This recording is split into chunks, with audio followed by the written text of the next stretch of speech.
तिरंगा गर्ल, ये बैनर आप देख सकते हैं तंजीम मेहरानी है। और तंजीम मेहरानी की जो मांग है, उन मांगों को सुनकर शायद आप भी एक बार चौंक जाएंगे। ये हमारे साथ तंजीम मेहरानी है, तमाम मुद्दों पर इनसे आज बातचीत करेंगे। लेकिन इसके बारे में थोड़ा बता देते हैं कि अभी कुछ दिन पहले 27 जनवरी को बाल मुकुंदाचार्य सिविल लाइन स्थित एक स्कूल के अंदर गए और स्कूल के अंदर उन्होंने ये कहा कि स्कूल के अंदर यूनिफॉर्म एक है या फिर दो है। ये सवाल उन्होंने वहाँ जो अध्यापक थे उनसे किए तो पता चला कि यूनिफॉर्म तो एक ही होती है। तो उन्होंने कहा कि अगर मुस्लिम समुदाय की लड़की हिजाब पहन कर आएंगी तो फिर हिंदू समुदाय की लड़की लहंगा चुन्नी में स्कूल आएंगी तो कैसा लगेगा। अब इसको लेकर लगातार एक के बाद एक मंत्रियों के बयान सामने आने लगे। मदन दिलावर ने कहा कि स्कूल के अंदर तो यूनिफॉर्म में ही आना पड़ेगा।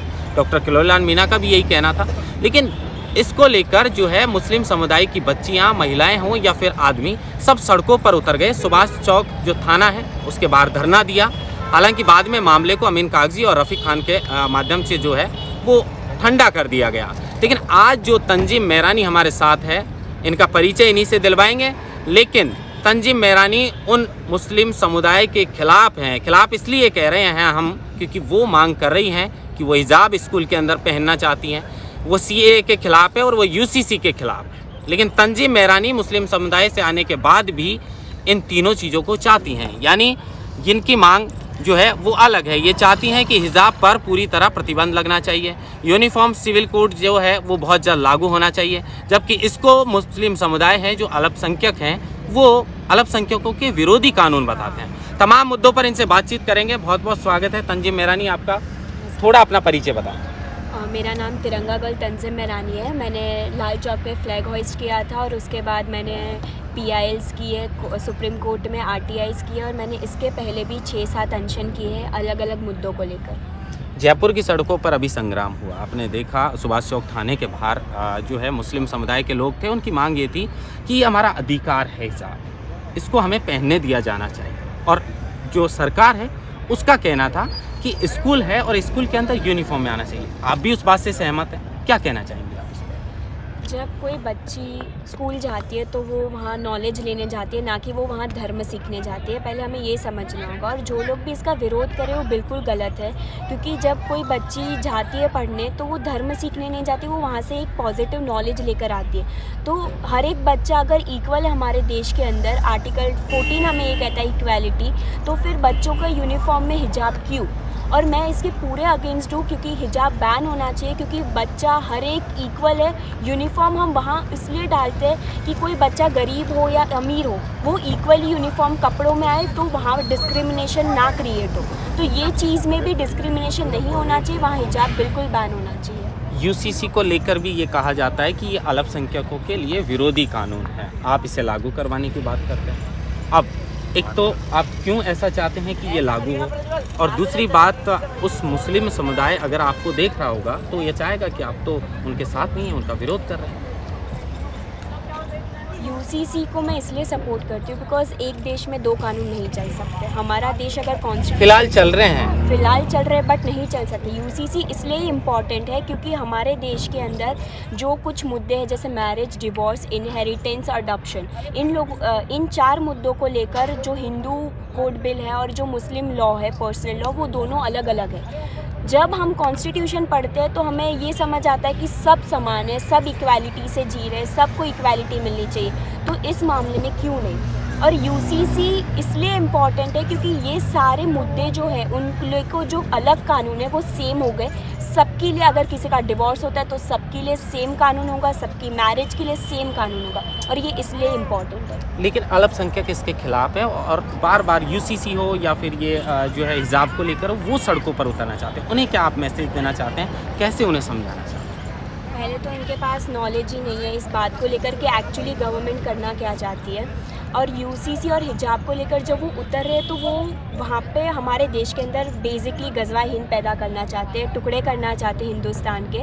जो चीज़ मुझे पर्सनली मेरे अंदर जब तक जाने, मैं हमेशा लड़ती रहूँगी, मैं ऐसा कभी नहीं होने दूँगी मेरे जीते जी।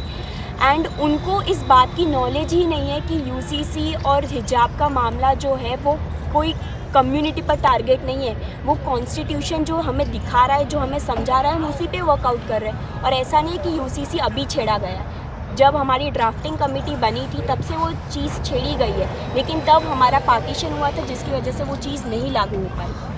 अब उन्हें आप क्या कहना चाहेंगे जो इसको लेकर बार बार विरोध करने सड़कों पर उतर जाते हैं, जबकि सरकार है, सरकार ना हिंदू की है ना मुस्लिम की है, वो सभी समुदाय की है, सब लोगों की है, तो वो कह रहे हैं यूनिफॉर्म की बात करते हैं, तो उन लोगों को आप क्या मैसेज देना चाहेंगे, उनसे क्या कहना चाहेंगे जो बार बार सड़कों पर उतरते हैं? मैं उनसे यही चीज़ कहना चाहती हूँ, स्पेशली जो वुमेन्स है मुस्लिम की जो हिजाब में रहती है, मैं उनसे ये कहना चाहती हूँ कि वो पर्दे से, उस चीज़ से बाहर निकल के दुनिया देखे, क्योंकि दुनिया में अपॉर्चुनिटीज़ मिलती है, गवर्नमेंट स्कीम्स देती है वुमेन्स को, अपॉर्चुनिटीज़ देती है, बट उन्हें ग्रैब करना नहीं आता। तो स्पेशली वुमेन्स जो ऐसी हिजाब वाली प्रोसेस को फॉलो कर रही है, उनको मेरी ये रिक्वेस्ट है कि वो जल्द से जल्द वो चीज़ को, ह्यूमन राइट्स के लिए भी हम देखें तो वो नज़रिया नेगेटिव है, बिकॉज किसी को आप ज़बरदस्ती पर्दे में नहीं डाल सकते, लेकिन ये चीज़ मुस्लिम्स में फॉलो हो रही है। कहीं ऐसी लड़कियाँ हैं जिनको नहीं पहनना होगा बट उन्हें फोर्सफुली पहनाया जाता है, और कहीं ऐसी है जो अपने मन से पहनती है, लेकिन वो सारी चीज़ें अगर आप अपने घर तक, अपने धर्म तक सीमित रखें तो बेहतर होगा, आप एजुकेशन में ना लाए वो चीज़।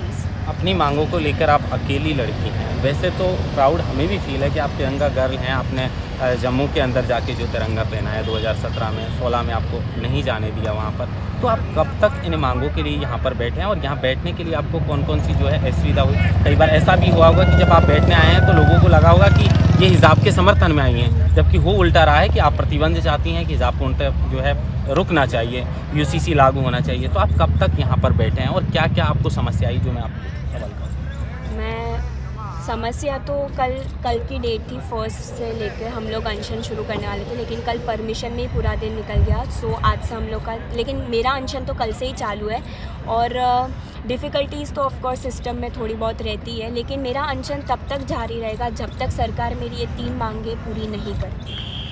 तो देखिए, ये तंजीम मेरानी है। तंजीम मेरानी उन मुस्लिम समुदाय के खिलाफ नहीं है, लेकिन उनकी जो मांगों को लेकर वो सड़कों पर उतर जाते हैं। मांग भी वो जिसकी संविधान भी परमिशन नहीं देता। हिजाब, स्कूल के अंदर यूनिफॉर्म में जाना चाहिए। अब वो कहते हैं कि हिजाब तो हमारा अधिकार है, हम पहन के जाएंगे, लेकिन तंजीम मेरानी का कहना है कि सभी जगह ड्रेस एक होनी चाहिए। ये CAA को लेकर भी पूरी तरह जो है उस पर सहमत हैं, और यूनिफॉर्म सिविल कोड को लेकर इनकी जो मांग है वो कि जो नागरिक संहिता है उसको शीघ्र लागू करना चाहिए। अब तब तक ये यहाँ पर अनशन के लिए बैठी हैं, और अकेली लड़की यहाँ पर अनशन करके बैठी हैं। अब देखने वाली बात ये होगी कि एक तो इनके अनशन के बाद मुस्लिम समुदाय पर क्या असर पड़ने वाला है, क्या वो कुछ इस बात को समझेंगे, और क्या सरकार, जैसा कि इनकी ये तीनों मांगे हैं, क्या सरकार इन मांगों को सुनेगी और पूरी तरह इन पर बैन लगाएगी। महेंद्र बांसरोटा, TV9 जयपुर।